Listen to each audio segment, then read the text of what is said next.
Bismillahirrahmanirrahim. Assalamualaikum warahmatullahi wabarakatuh. Alhamdulillah wa syukurillah wassalatu wassalamu ala rasulillah wala hawla wala quwwata illa billah. Allahumma salli ala sayyidina Muhammad wa ala ali sayyidina Muhammad. Bapak Camat dan jajarannya yang saya hormati, Bapak Kapolsek beserta jajaran yang saya hormati pula, rekan-rekan panitia yang banggakan, kemudian para calon yang cintai dan yang saya, kemudian para peserta rapat, masyarakat secara umum yang sama-sama juga yang hormat.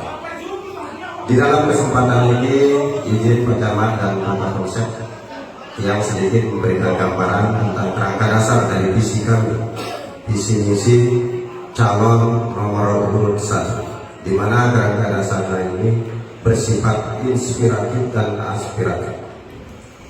Pertama, inspirasinya itu berdasarkan makna atau arti nama tiang selaku calon, yaitu visi misi mulia. Kebetulan nama tiang orang yang artinya mulia atau dimuliakan. Jadi tentu semua orang tua berharap bahwa nama adalah sebuah doa dalam harapan. Dan tentunya harapan itu mudah-mudahan akan tertitik di desa ini juga. Bagaimana desa ini bisa kita martabatkan kepada desa yang betul-betul kita martabatkan kepada desa yang mulia, yang bermartabat maju. Nah, yang kedua, aspiratif, di mana sifatnya bahwa ini berdasarkan apa yang dialami langsung oleh masyarakat Kendeng Putih, apa yang dirasakan oleh masyarakat Kendeng Putih. Akan tetapi tentu bahwa visi-visi ini tidak cukup untuk menggambarkan seluruhnya. Ada masa, bahkan di suatu saat nanti kita perlu duduk bersama untuk program lanjutan ketika tiang bisa memimpin desa Kendeng Putih. Jadi saya lanjut saja bahwa visi misi mulia ini adalah mewujudkan desa Kendeng Putih yang mulia bermartabat. Mulia yaitu maju, unggul, lestari, islami dan adil. Nah, itulah misi yang kami kedepankan. Kemudian kami lanjutkan, kami jalankan dalam bentuk misi, yaitu ada 5 misi. Yang pertama, optimalisasi partisipasi serta peran seluruh masyarakat desa Kendeng Putih dalam rangka menuju desa Kendeng Putih yang maju. Untuk itu, maka kami menjalankan beberapa program di situ, program unggulan tentunya.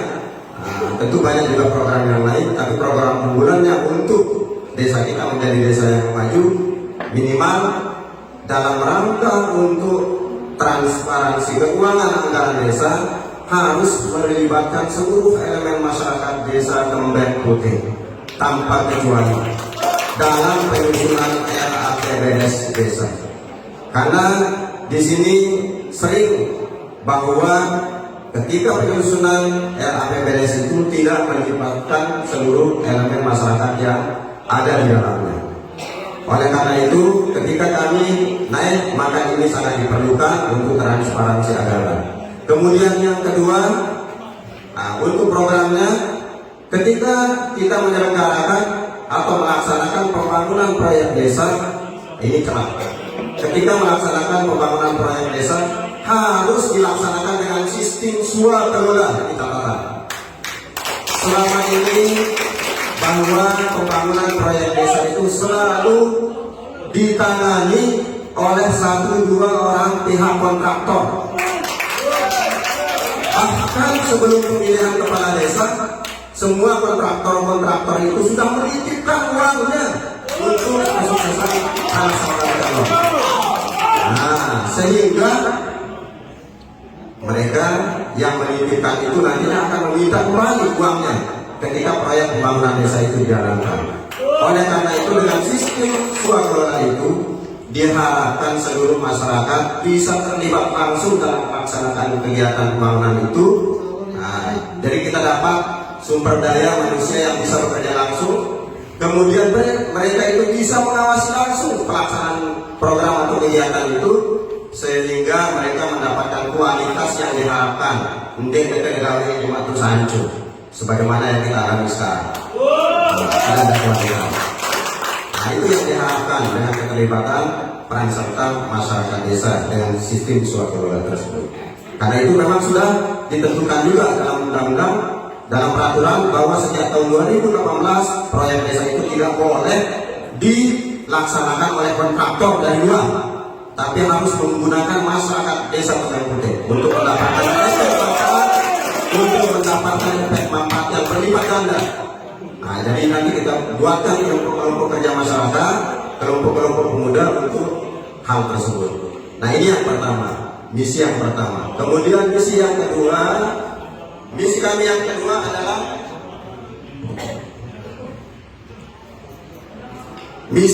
adalah mengembangkan kecakapan dan keterampilan hidup atau life skill bagi masyarakat Tembeng Putih dalam rangka menuju desa Tembeng Putih yang unggul. Nah, di mana program ini akan kami kembangkan dalam bentuk program, misi ini akan kami kembangkan dalam bentuk program. Programnya berupa kursus-kursus keterampilan, kursus-kursus bahasa, kemudian kursus-kursus home industri untuk ibu-ibu. Nah, dalam rangka meningkatkan SDM masyarakat serta mengelola kelompok-kelompok ekonomi masyarakat. Kemudian yang kedua, pengelolaan BUMDes harus berdasarkan manajemen yang baik, pengelolaannya harus berdasarkan orang-orang yang profesional. Kemudian selanjutnya harus bertanggung jawab. Tapi tidak ada pertanggung jawaban. Nah, ini menjadi masalah BUMDes. Nah, ya, jadi pengelolaan BUMDes selama ini kan abal-abalan saja, tidak pernah serius sebenarnya. Nah, ini yang kedua. Nah, selanjutnya untuk misi kami yang ketiga, yaitu menciptakan desa Tembeng Putih yang lestari, yaitu desa Tembeng Putih yang aman, nyaman, indah, serta sehat. Di mana di sini kami punya beberapa program, di antaranya yaitu kita harus mengadakan ambulans desa, bagaimana di negara lain sama. Ini harus, ini menyangkut kesehatan masyarakat. Kemudian yang kedua juga harus menyediakan di beberapa titik di masing-masing wilayah, yaitu bak-bak sampah besar untuk menanggulangi kebersihan, untuk kebersihan masyarakat. Kemudian yang kedua, kita punya program normalisasi air bersih. Ini ada kita masyarakat. Jadi dalam jangka waktu yang cepat harus dituntaskan, berapapun dana desa itu habis, dan ini tidak pernah kita. Kalaupun tidak bisa dengan sumber air yang sekarang itu, minimal kita juga harus berani mengambil sikap bila berbuat bor, sumur bor. Kalau kita tempat tertentu misalnya, jangan takut ancaman tidak mendapatkan air. Nah, insya Allah kita akan laksanakan itu. Kemudian juga tidak kalah pentingnya adalah normalisasi got-got dan saluran air kotor. Nah, ini juga penting.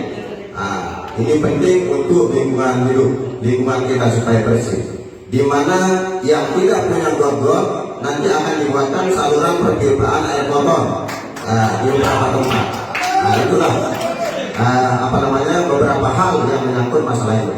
Kemudian untuk itu juga di mana bahwa kita juga akan mengadakan menciptakan desa Tembeng Putih menjadi desa yang indah, memiliki ciri khas.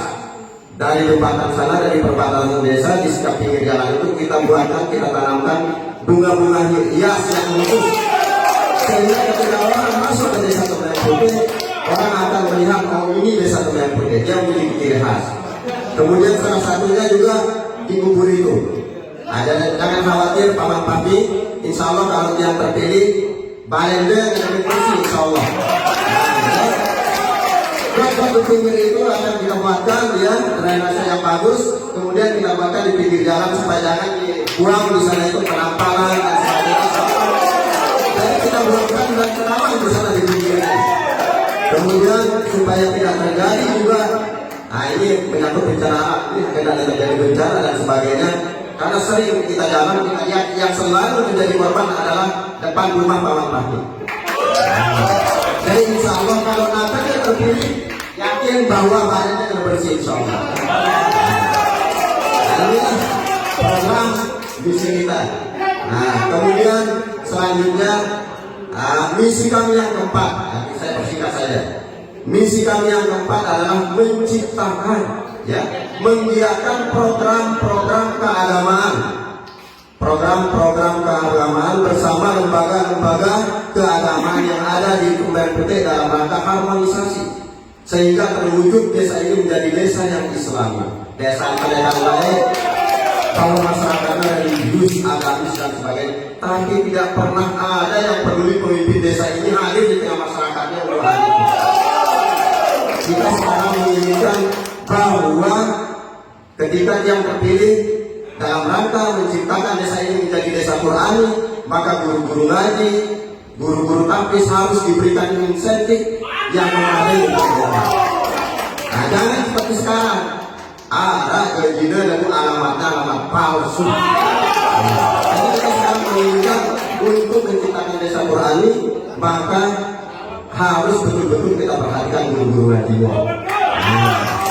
Begitu juga masyarakat yang seluruhnya. Untuk menciptakan suasana sosial masyarakat yang kuat, kita akan memprogramkan memberikan santunan kepada masyarakat yang meninggal. Nah, ini tujuannya dalam rangka memperkuat sosial masyarakat, bukan saja uangnya, tetapi pemimpin desanya bersama perangkatnya hadir di tengah masyarakat.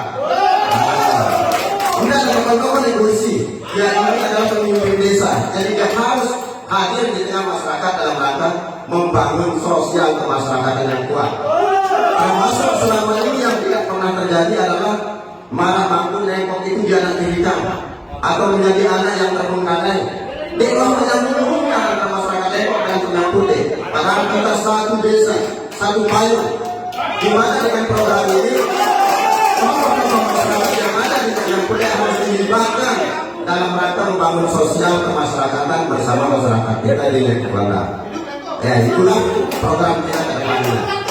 Nah, yang terakhir,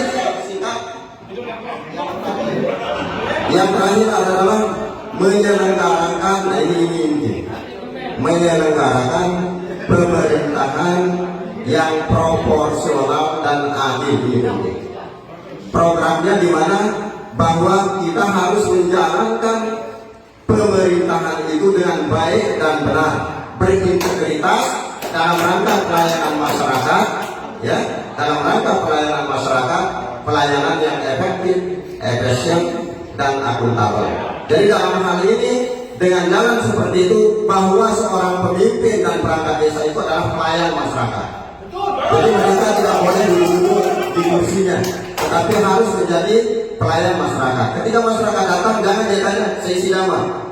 Membedakan, jangan tanya begitu. Sebagai seorang pelayan, apa yang saya bisa bantu, Pak? Itu bagusnya sebagai seorang pelayan. Nah, itulah jalannya. Kemudian kita harus mensinergikan semua lembaga yang ada. Baik BPD-nya harus menjalankan tupoksi dengan benar. Kemudian lembaga-lembaga yang ada di desa, semuanya harus disinergikan dengan baik. Nah, mungkin itu yang perlu saya sampaikan. Tentu visi misi itu adalah sebuah gambaran umum saja dan bersifat tidak sempurna. Ini bagus, tetapi siapa yang berani mengeksekusinya nanti, bukan dengan janji-janji.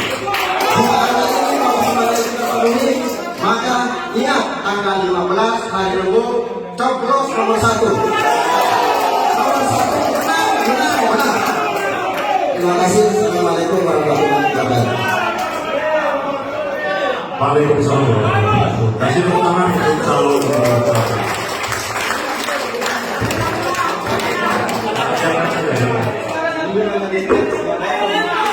selanjutnya yang terakhir sebagai calon nomor 2 kepada